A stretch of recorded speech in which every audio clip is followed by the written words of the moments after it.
नमस्कार मेरे प्यारे साथियों, मैं डीपी आज एक नए वीडियो के साथ आप लोगों के सामने हूँ। फिक्की के द्वारा एक आयोजित समारोह में हमारे ट्रांसपोर्ट मिनिस्टर नितिन गडकरी जी बोल रहे थे। एक कार्यक्रम था electric vehicle manufacturing charging ahead 2047।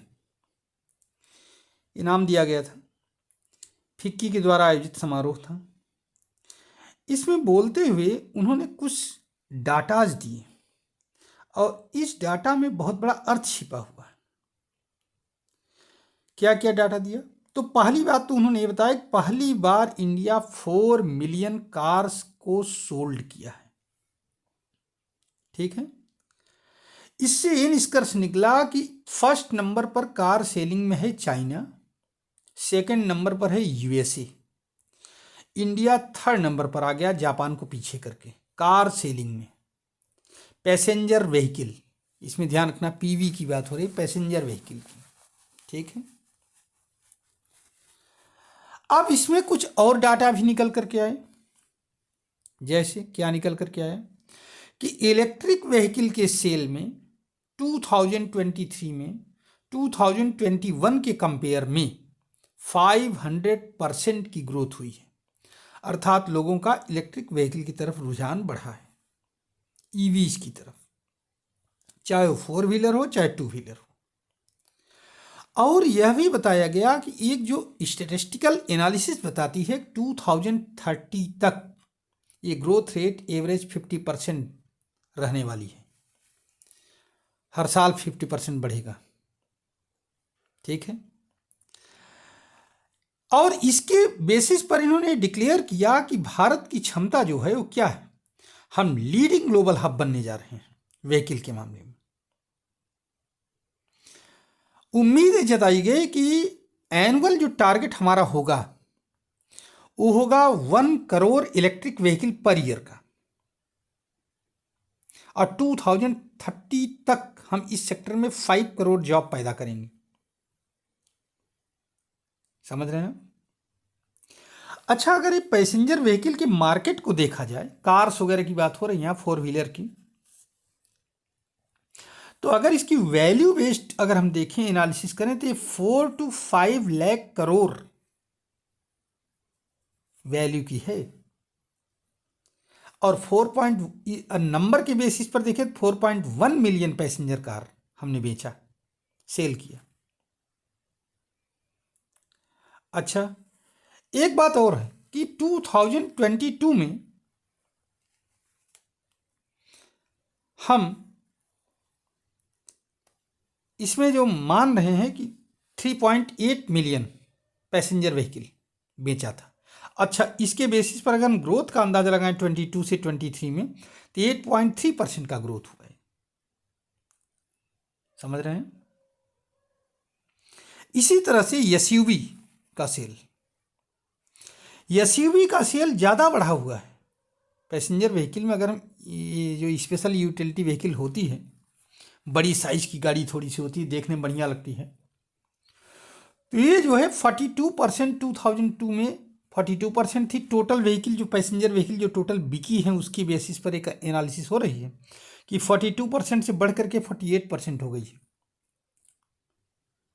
मतलब कुल जो पैसेंजर व्हीकल बिकी है उसमें से 42% एसयूवी 2022 में, और 23 में बढ़ करके 48% हो गई। जबकि छोटी गाड़ियाँ अगर हम बात करें, छोटी गाड़ी जिसमें एल्टो वगैरह आती हैं अपनी, उनकी बिक्री घटी 38.4% से घट करके 11% हो गई। इसका मतलब क्या हुआ? इसका मतलब ये हुआ कि भारत में अब एसयूवी लोगों को ज़्यादा अच्छी लग रही हैं, स्टेटस सिंबल के हिसाब से भी और सुरक्षा के हिसाब से भी। समझ रहे हैं? अच्छा, एक कारण और भी है कि भारत में इतनी ज़्यादा ये गाड़ियों की बिक्री बढ़ी है। इसका कारण क्या हो सकता है? तो इसका कारण ये हो सकता है कि भारत में जो गाड़ियाँ बनती हैं उनमें सेमीकंडक्टर चिप्स का इस्तेमाल कम होता है, इसलिए हम कम पैसे में ज़्यादा गाड़ियाँ बना सकते हैं। रोड्स की हालत भी सुधरी है, जिससे लोगों का मन करता है कि हम ट्रेन से न जाकर के कार से निकलें अपनी। कोविड के बाद में लोगों में घूमने फिरने का शौक बढ़ा है, जिससे लोगों ने अपनी निजी गाड़ियां रखना शुरू कर दिया है। समझ रहे हैं? और आपको आश्चर्य होगा 2024 में 2 डजन से ज्यादा न्यू मॉडल की कार्स लॉन्च होने जा रही हैं नॉन लग्जरी सेट में। समझ रहे हैं? ईवीएस इलेक्ट्रिक व्हीकल्स को मिला करके बात हो रही है। ऐसे में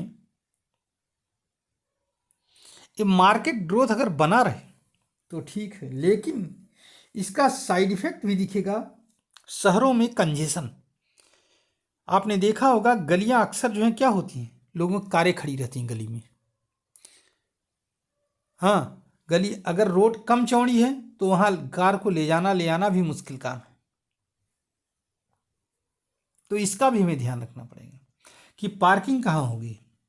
हम निकल तो जाएंगे कार से या ले आएंगे। अगर हम इन बहुत सारी समस्याओं का समाधान कर लें, जैसे हम अपनी रोडों को चौड़ी कर लें सब, और पार्किंग की समस्या का समाधान ढूंढ लें, तो कोई बुराई नहीं। अन्यथा ये जो है इस सड़क पर हिंड्रेंस काज करेगा और आए दिन इससे सिर्फ झगड़े झंझट भी हो सकते हैं। जैसा कि आप लोग सुनते हो, कई बार पार्किंग को लेकर के झगड़ा हुआ, दुनिया भर की बातें सुनते रहते हैं, पेपर में निकलता रहता है। तो अगर एक फ्रेंडली इन्वायरमेंट बनाना है तो सरकार को इंफ्रास्ट्रक्चर को और डेवलप करना पड़ेगा, और हम लोगों को भी सोचना पड़ेगा कि हम गाड़ी ले आने से पहले ये सोचें कि हम कहाँ उसको रखेंगे, खड़ी कहाँ करेंगे। क्या बाहर गली में खड़ी करेंगे? फिर किस जगह पर हम जा रहे हैं वहाँ की रोड कंडीशन कैसी। अगर रोड कंडीशन अच्छी है तो कोई बुराई नहीं, लेकिन अगर अच्छी नहीं है तो फिर मुश्किल है। तब फिर हम कैसे लेकर चल पाएंगे इन गाड़ियों को। आज का वीडियो बस यहीं पर मैं समाप्त कर रहा हूँ, और उम्मीद है कि यह कंटेंट आपको पसंद आएगा। आप भी उसमें से एक बनेंगे जिनके पास 4 व्हीलर होगी। धन्यवाद, नमस्कार, जय हिंद, जय भारत, वंदे मातरम।